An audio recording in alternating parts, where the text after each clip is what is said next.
Drainage design is the process of designing and engineering systems to manage and control the flow of water in a specific area. The goal of drainage design is to reduce the risk of flooding, protect property and infrastructure, and maintain the natural hydrological processes of an area.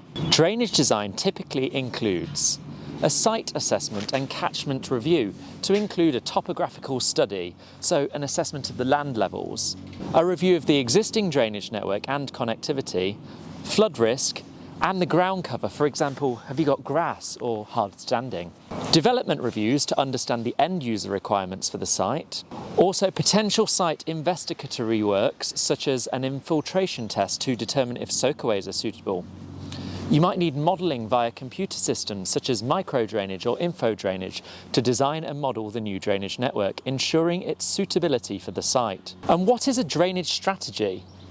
Well, a drainage strategy is a plan that outlines the measures and actions that will be taken to manage and control the flow of water in a specific area. The drainage strategy should appropriately manage risk, ensure runoff is not exacerbated, whilst maintaining a site's natural hydrological processes.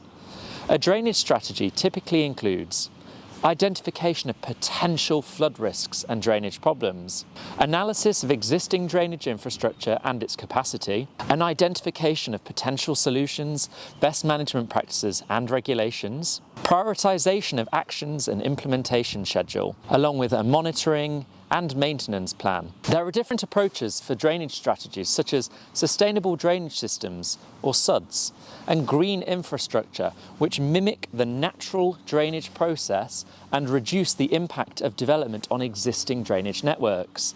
These may include things like green roofs, permeable paving, swales and balancing ponds.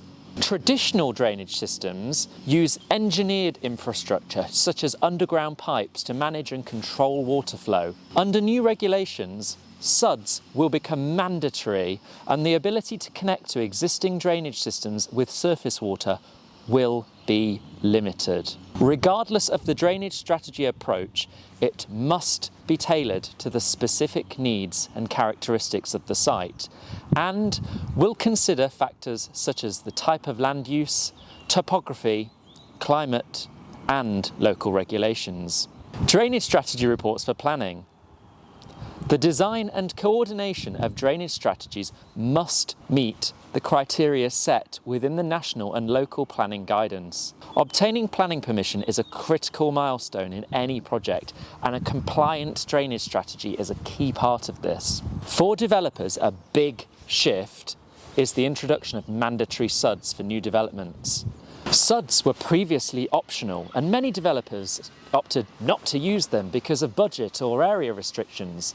With the new rules, however, all new developments, regardless of their scale or location, will need to include SUDs. Here at FPS Environmental, we have a deep knowledge of the planning system in relation to above and below ground drainage, and we can work with you to design a system which meets all of the specific requirements of the planning authorities.